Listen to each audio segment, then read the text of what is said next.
closers, I've got a question for you. For those of you who have established your business, maybe you're doing $1 million, maybe you're doing $3 million, maybe you're doing $10 million, but you are stuck. Your sales are stuck. I have a lady here today who's going to help you get unstuck. Her name is Nicole Vorkapic, or in New Orleans, we would actually pronounce it properly. It's Vorkapic. Am I saying, or am I butchering that, Nicole? Vorkapic. Vorkapic. There you go. So that ties back to all my friends who are oystermen, because it sounds very Croatian. I know it's Serbian, but we are very culturally diverse community here in New Orleans, and we embrace our heritage. And I love your last name. It's a great last name. And you solve a problem, and I've seen it over and over with founders. I've seen it in the franchising world. I've seen it in the seafood world, where people get stuck on something in their business and it prevents them from going past where they are. Let me ask you a question right out the gate. What is the biggest mistake you see founders make specific to sales? Sure. So founders keep doing what worked at 2 million and wondering why it's stopped working at 8 million. And what I see constantly is like technical founders, entrepreneurials, they build companies up to 5 million. It's just the sheer force and will. They know the product, they know what they're going to do, they own it, they're the best salesperson in the company, they know every customer, they're involved in every deal, and it works until it doesn't work. And generally, the founder at some point in time needs to sort of extract himself from being a salesperson and running the company. But in order to do that, they need to have the right systems in place so that all that transferable knowledge that they have that can be transferred can be like documented down, and you can bring a sales team in, and then they can go on and repeat and have the same success that the founders had. Okay. And that's the mistake that I see. I can see that. And there's an interesting statistic that you shared with me before we got started. And the statistic is this. The sales team, the representatives on your sales team, if you have a company and you're selling, the average amount of time the typical sales rep is spending actually selling is 28% of the time. So that begs the question, what is the sales rep doing the other 72% of the time? So we're going to leave that there, and we're going to come back to that as part of the solution, because that's a huge problem. If you have a sales team and 72% of the time you have no idea what they're really doing, or they just tinkering around with the CRM trying to make it work. Who knows? We don't know. Most founders don't know. So we're going to unpack all that. So let's start with my favorite question. Who and what are you grateful for that helped you get you where you are today? Oh, wow. Okay. So I don't know if there's one answer. First of all, I've had a very, very fortunate career on the corporate side. And in that time, I just attached myself to good people and learned from them. I'm super curious. I asked a ton of questions.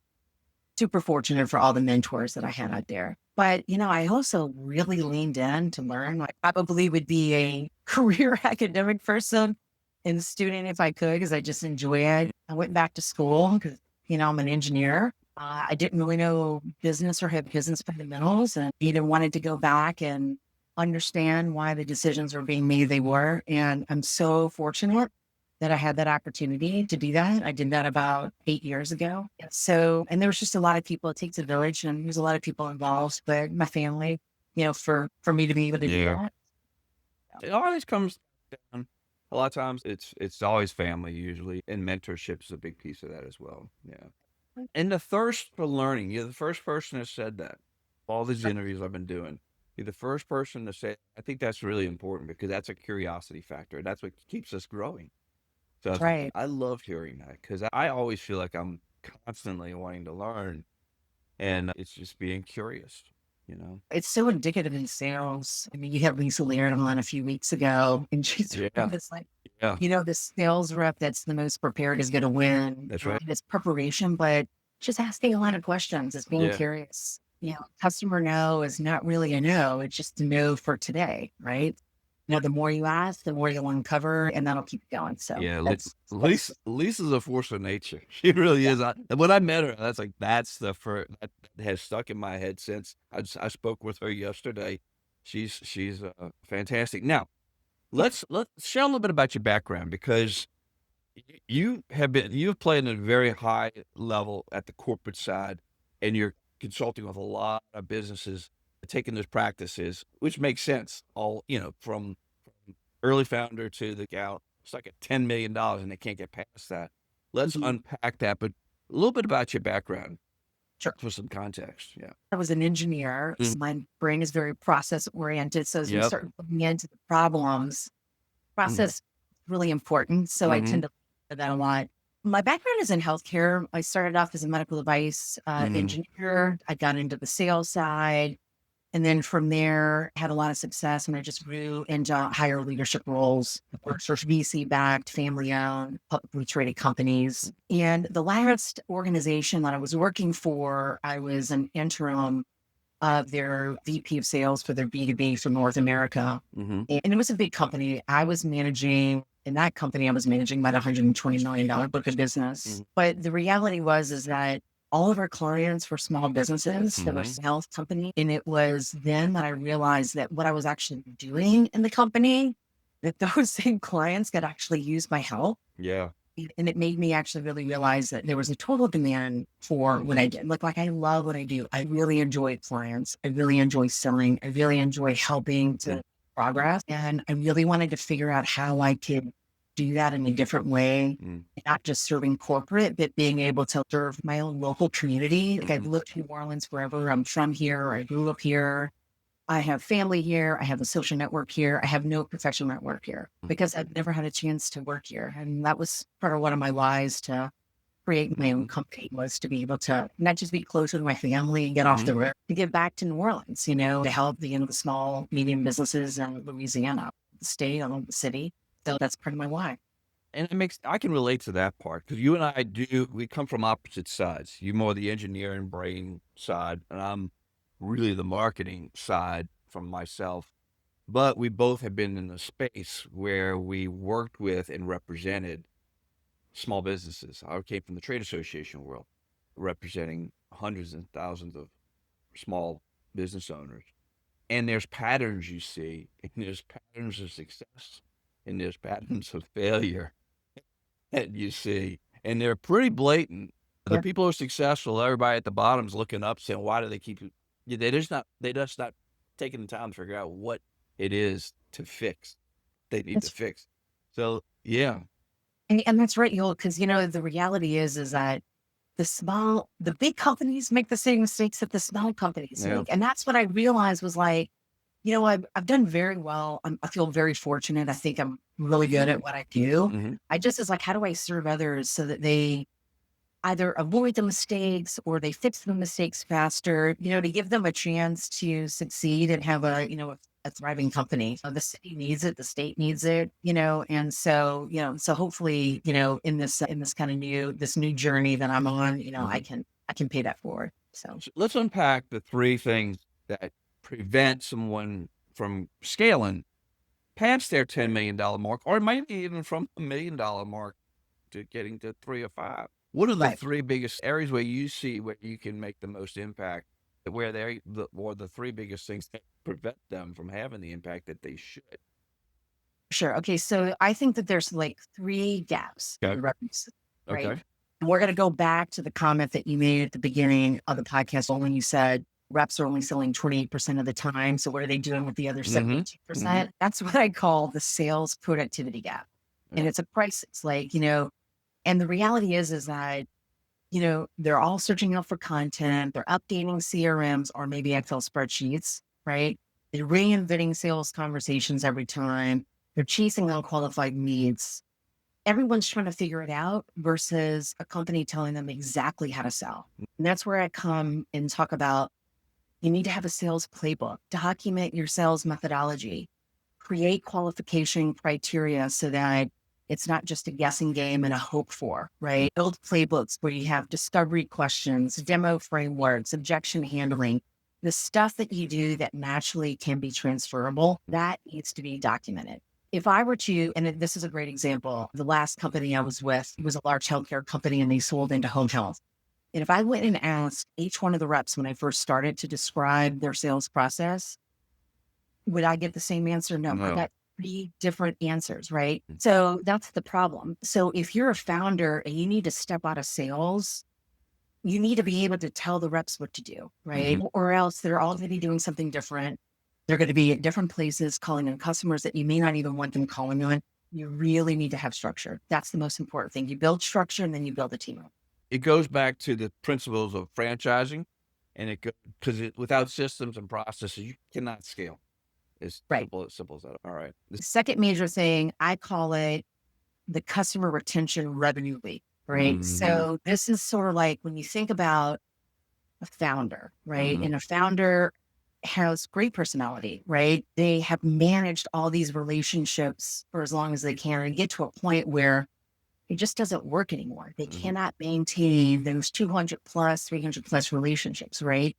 And what prevents churn is the relationship. So unless you're able to transfer that to your reps and have things in place so that you can prevent those clients from leaving when the founder needs to step back, that's going to be really, really important. And what we all know is that when you lose a customer, it takes twice as much effort to bring a new customer on board, right? And that costs a lot of money. So when I think about customer retention revenue and preventing churn, I think of, do you have structured onboarding for your customers? Do you know what you're going to do with your customer when they buy in on the first 30 days, 60 days, 90 days? What does that look like? Are all your reps doing the same thing, right? Are you providing great customer service that way so everyone's experiencing the same great service that you're intending to provide, right? Do you have customer health scoring, right? What do I mean by that? Here's a couple of simple metrics. Do you know how much they're using every month? See their use? Do you have support tickets? So in case they have problems with the product, are you documenting that and keeping up with it? How many tickets for every customer that was used so that you can have quality systems behind the scenes working to support the client? Do you have executive engagement? Are you meeting with them on a monthly basis? Are you flagging your at-risk customers before they churn? That's what I'm talking about when I talk about health scoring. And then I always come back to quarterly business reviews. There's not a client that is small enough that should not be doing this. Do not wait to the renewal of the agreement or the next order. You need to proactively make sure you're showing value every 90 days. Those are the practical actions.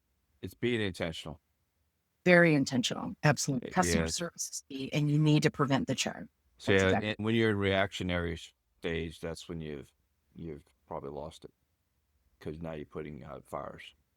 That's exactly right. And that gap compounds over years. So I read an interesting stat that was in the Small Business Quarterly Review in Q3 that small businesses have a 74% retention. That means you're losing 25, 26% of your customers every year. That's a lot. It's so much. Yeah, it's so much more difficult to get the new customers than to service and have them not just stay with you, prevent churn, but also bring more value and potentially sell more to them. And if you're not doing the things to address the churn, the gap is going to just compound every year, right? Okay. And that's not good. And then you won't actually be stuck at that point. You actually might be losing revenue. That makes sense. Okay, let's go on to the next one. What's the third one? So the third gap I call pipeline predictability gap. What we really need to do is move away from, I got a gut feeling that this deal is going to close, to I have evidence-based pipeline management that I know it's going to close. That's what I'm talking about. And so here's what I see happening a lot. Most companies, small, medium, and large, all do the same thing. Your stages need to reflect your buyer commitments. So in other words, if you're thinking about buyer-centric stages, if I have a rep that comes in and goes, okay, well, I sent a proposal, that's a stage. No, that's an activity. A stage has your customer actually allocated budget to buy your product. I mean, and that's the difference. So really understanding how the customer buys is going to really help you understand what your sales cycle is from all the stages and how you need to manage your pipeline. The next thing I call is pipeline hygiene, right? It's kind of the part 2 to that. That's interesting. Okay, go ahead. You think you have 2 million in your pipeline, but again, that's all because that's a gut feeling forecast, right? What you may really only have is 1 million of that, right? When you start thinking about qualification, buyer centric stages, you know what I mean? And if you've got a deal that closes generally in 30 days Mm-hmm. and more than 30% of your pipeline is 60 plus days or older, you definitely have a pipeline issue, right? Yeah. And we'll get into that because that's brings me into sort of the velocity piece to your Mm-hmm. pipeline. Mm-hmm. And you need to make sure that, if you've got a deal that hasn't moved in 30 days when it should have closed, you need to get your manager involved, right? Mm-hmm. If you've got a deal that hasn't closed in 60 days, then maybe you need to think about disqualifying it. Maybe there's reasons why it's stuck. And maybe it's not just the manager. Maybe you need to get engineering involved, and maybe there's someone else in the business that you can engage to kind of help come in and close the deal. These are the things that you really need to be looking at. And then the last piece to the pipeline predictability is what I call velocity tracking. It is understanding the stages between, or the time between each of those stages. How many average days between each of the stage, so that you know when something's getting set, so you know when to bring someone, right? I know that sounds really sophisticated. It's really not that hard to do it. And it really does come down to just having good pipeline procedures in place to take a look at it. Because the more you're looking at it, because what's going to happen is if you're not doing it, then there's going to be a competitor that's going to come in and they're going to close the deal with their solution before you even have a problem in your pipeline, right? And that's what you really want to avoid. I also see, these things address the issue at hand today, right? And hopefully within the next 30 days, you're smoothing these things out. How long does it normally take? Let's say somebody's making these 3 mistakes, right? How long does it normally take to turn that around inside of a company? Honestly, you could turn it around in 3 months. Okay. That's realistic. Yeah. And it takes 3 months to put these in place. But I think there's some good diagnostic questions that are really simple to figure out what you need to focus on first, second, and third. Maybe have all three. Okay. And then that just becomes sitting down as a business and talking about, where do I really need to focus my time?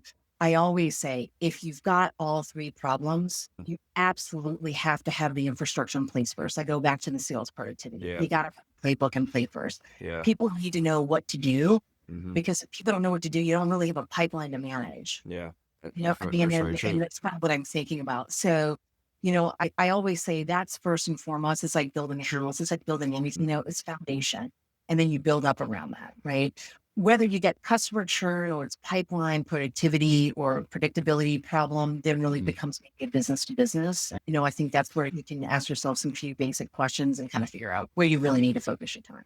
And I think for the founder, as they hear this, it's more than just fixing the immediate problem, all three problems. It's creating a more valuable company. So should they want to sell it 3 years, 5 years from now, they could actually sell it because they have something to sell. They have a system and a process and a business. Absolutely. And you're in the business of, franchising. Here's what franchising is when you think about it. That's It's right. repeatable. How do you do what's worked so well in one place? And how do you turnkey that someplace else? It does come down to operationalizing and creating some systems in place to be able to scale, right? Whether you're scaling because you want to keep it, or you're scaling because you want to franchise it, or you're scaling because you want to exit. People think they've scaled to get to the point where they grew in their business. And when they start thinking about franchising, it's a whole other game, because it's another system, it's another process, it's another way of thinking about marketing, because there's a totally different approach to doing that than to reaching customers, whether it's consumer or business. So I think one thing, right, when an owner wants to ask, like, I always say there's 3 really great diagnostic questions that I found ask themselves. Okay. Right. Question 1, if I asked each of my salespeople to describe my sales process, would they give me the same answer? If they say no, then you got a sales infrastructure problem. All right. Second question, do you know which customers are at risk of churning in the next 90 days? With data, not gut feel. And if they say no, you got a retention problem, right? Yep. And then the next question is can I predict with confidence my pipeline predictability and how I'm going to forecast what revenue is coming in the next 90 days? And if you say no, then you got a pipeline predictability problem, right? Just 3 very simple questions. And again, founders should not be freaking out if they're out knows each one. I mean, there's a lot of services and a lot of people out there, including myself, that can help them. Willingness for the founder to step back and go, yeah, I need to be CEO. Let me bring somebody in to come help me to kind of build this, right? So that you can focus on, and the founder can focus on the bigger things and strategic decisions. Yeah. I am. That's the perfect place for us to button up right there. All right. I got two last easy questions for you. And I don't want you to overthink this one because you're in New Orleans. You're in my hometown.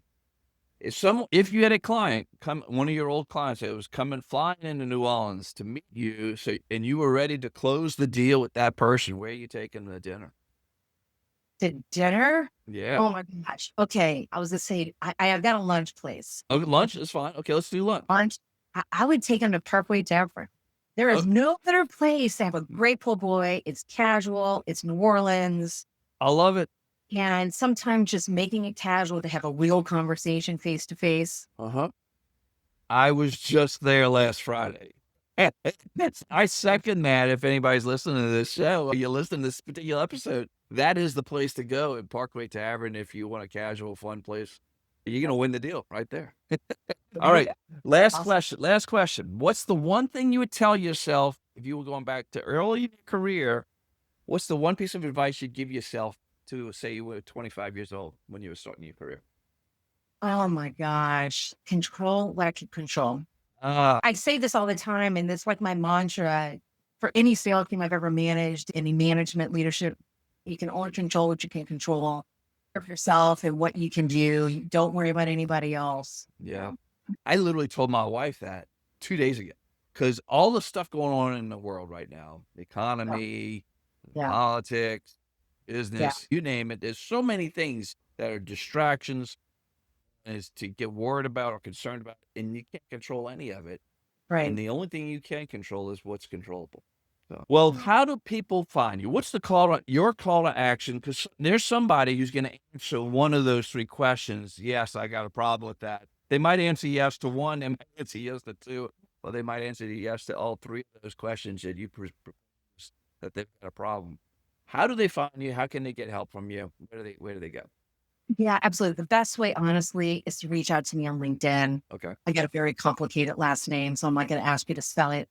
But I am on LinkedIn, Nicole Vorkapic. The name of my company is called Root E and Company, but everything is out there on LinkedIn. I looked at it all the time, and you can actually get all my contact information from there. And I'll have your links in the show notes so people can find you. I appreciate you being on the show. Thank you. I really appreciate it. And that is a wrap with Nicole. Let me spell her last name for you so you can find her on LinkedIn. First name, obviously, Nicole, Nicole, Vorkapic, Vorkapic,